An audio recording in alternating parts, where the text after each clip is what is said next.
Hello అందరికీ, ఎలా ఉన్నారు అందరూ? నేనైతే చాలా బాగున్నాననమాట.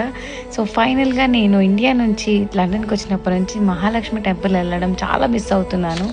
సో మా ఫ్రెండ్ రూమ్‌మేట్ ఎప్పుడు గుడికి వెళ్ళలేదు అంటే నేను తనని తీసుకెళ్దాము అని ఒకరోజు ఫిక్స్ చేసుకొని మార్నింగే 4:00కి లేచి ఇలా రెడీ అయ్యామన్నమాట.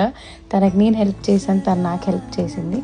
సో శారీ అనుకున్నాము, బట్ అది కట్టాలనుకున్నాం, బట్ చుట్టుకున్నాము. బేసిక్గా మాకు రాలేదు, ఎలాగో ట్రై చేసాంలేండి. సో ఫైనల్గా అయితే టెంపుల్కి వెళ్తున్నాం అనే ఎక్సైట్మెంట్ అయితే చాలా ఉండింది. నేనైతే చాలాసార్లు వెళ్ళాను, బట్ తను ఎప్పుడు వెళ్ళలేదు కాబట్టి నాకు తను తీసుకెళ్ళడం కూడా ఎంతో హ్యాపీగా అనిపించింది.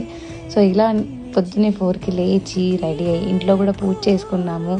చాలా బాగా అనిపించింది మార్నింగ్ లేచి అలా పూజ చేసుకొని మంచిగా ఇలా పద్ధతిగా రెడీ టెంపుల్కి వెళ్ళడము. సో ఫైనల్గా అయితే ఇలా రెడీ అయిపోయామన్నమాట. సో ఫైనల్గా టెంపుల్కి వచ్చేసాము. ఇది బయట నుంచి టెంపుల్ ఇంత బాగా కనిపిస్తుంది. సో లక్ష్మీనారాయణ స్వామిని దర్శనం చేసుకున్నాము. అలాగే మాకు అక్కడ గణపతి, వెంకటేశ్వర స్వామి, శివయ్య అందరూని దర్శనం చేసుకున్నాము. చాలా అంటే చాలా హ్యాపీగా అనిపించింది, చాలా పీస్ఫుల్గా అనిపించింది. మేము అర్చన చేయించి అలా కొద్దిసేపు అక్కడ కూర్చున్నాం అనమాట. సో గుడి కింద అయితే సాయిబాబా గుడి విగ్రహం అయితే ఉంది. వెళ్ళి అది కూడా దర్శనం చేసుకున్నాం. మాకు ప్రసాదం పెట్టారు, పెరుగన్నం. చాలా అంటే చాలా బాగా అనిపించింది. అలా కొద్దిసేపు ఇష్టంలో ఎంజాయ్ చేసి ఇంటికి వచ్చేసాను.